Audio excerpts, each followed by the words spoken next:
Hey, how's it going? I would like you to please look at some signs before I start talking to you about some cards that I pulled. Okay, that's not a very good. Come on now. Can you see it now? Can you hear me now? Okay. Um so I pulled two cards, and the first card I pulled was from the Shaman's Dream Oracle deck. This package is falling apart. You can't see that very well, I don't think. There! Oh my gosh, right there! That's the spot! Don't stop! Okay, so the card I pulled from the Shaman's Dream Oracle deck is the Watcher's card.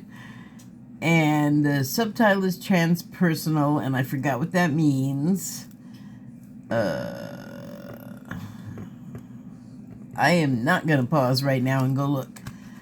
But the card is the number 60. So there's a good chance that I will address the number and transpersonal both in the information box. Or maybe not. We'll see. So I pulled this card before, and I'm really not so interested in what's happening with the card itself, because Watchers got me going, and I was not super clear on what and who they are, so I looked it up. So the Watchers, also known as Wakeful Ones and Sons of Heaven, are a class of angels bound to the valleys of the earth. This is from the Bible. Until Judgment Day. And this is for me. So they record all events as the witness to all that passes. And then later I read on, and that's what it said they're doing. Me again, I imagine I imagine then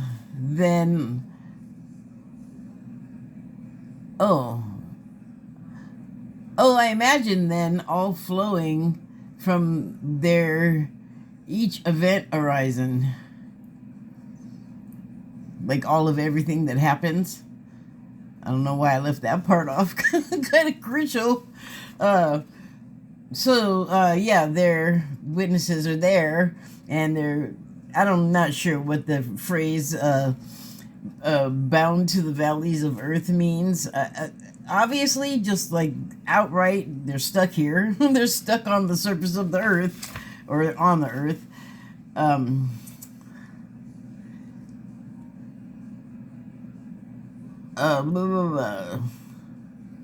So yeah, they're stuck. I imagine them all flowing from their each event horizon.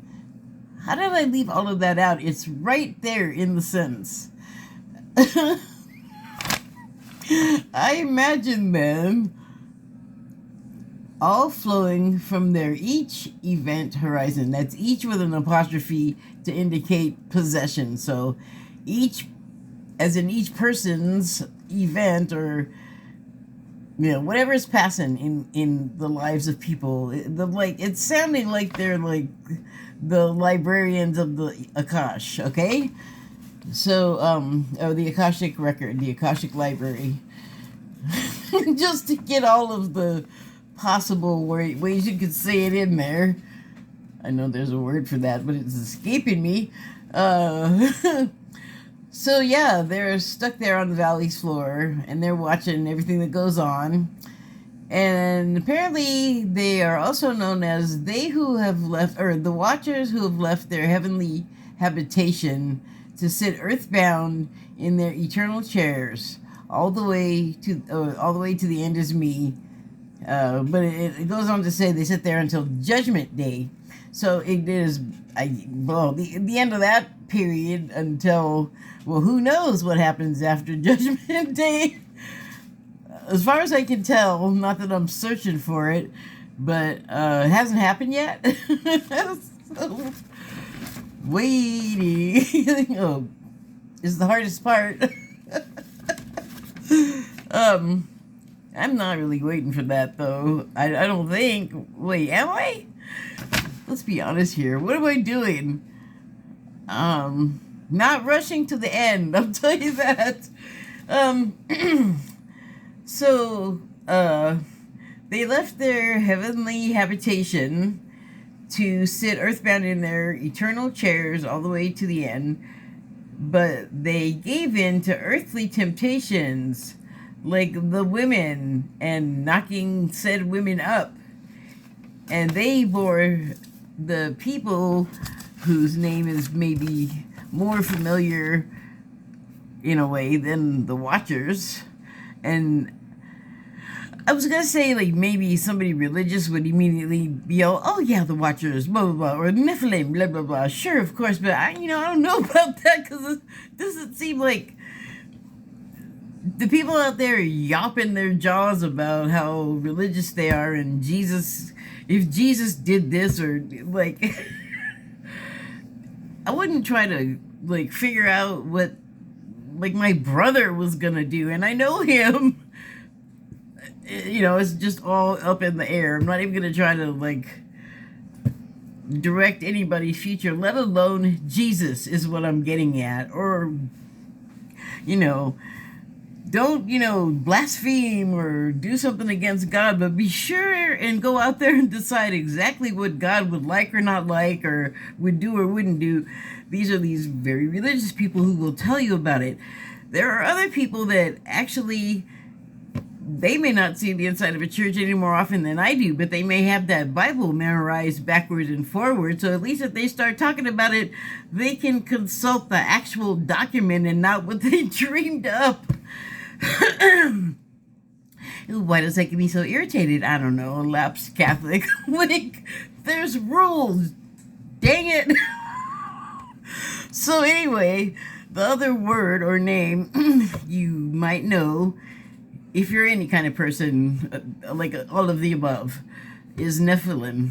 And they are the spawn of the Watchers, the angels, and the women that they were with. I don't know, the women that stood by them. I just always think, like, I don't know, it's like magic stuff. But in terms of not magic thinking, when you learn how big the angels were supposed to be, and there's many, many, many of them that come in all shapes and sizes, it's a crazy catalog. It's crazy. Check it out. I'm telling you, it's crazy. But they're like generally known to be pretty big. And all I think of is like, okay, you guys have a meet cute, and then the woman giving birth, what, she just is a twain?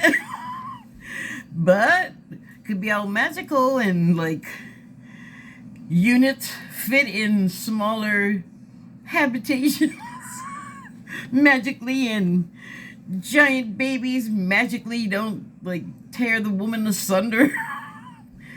I don't know how it works. I wasn't there. It's Bible stuff. You figure out if it's, I think it's all everybody's interpretation. If I can interrupt myself there, because I have learned some things about the Bible, which they sure didn't teach me in Catholic anything. School, church, relatives, no one knew this stuff. It's like most of the stuff in there, like it's a story. There may be like kernels or barrels of truth involved, but long ago, thing has gone through many hands and many pens. So you gotta like involve a little bit of interpretation, and because a lot of it is metaphor on purpose, like the stuff people are trying to like go by rote and take literally, some of it is meant to be a metaphor. Like, here's one or several. A lot of the stuff, especially when I was a kid, less so now, that Jesus would say, or that the people reading the Bible to you, or the priest, or whatever it was, whoever was saying it, would be talking about Jesus, and he'd say some stuff, and I'd be like, what? That is like, I remember I'm a child here when I'm hearing this stuff for the first time, but I'm going, well, that's paradoxical. Well, that makes no sense. What's up with that? And that was about as far as I could go with it because I didn't know metaphor and nuance and experience and blah, blah, blah, blah. Like, many more decades of life further along, more things make some sense. And also, the thing that always used to drive me crazy, like, people are like, yes, I take it totally literal. And I'm like, how could you? How could you possibly? Maybe with some magic involved, because I'm just going with that word. You want to call it something else? Go for it. I don't know what else to call that kind of thing. But, so all of that information in mind, something's brewing up in my head, but I have to read this first. Just to be all inclusive, here's what the guidebook says. Watchers, serendipity, the observer / witness, transpersonal. All right, now I have to look it up. Hold on, I'll be right back.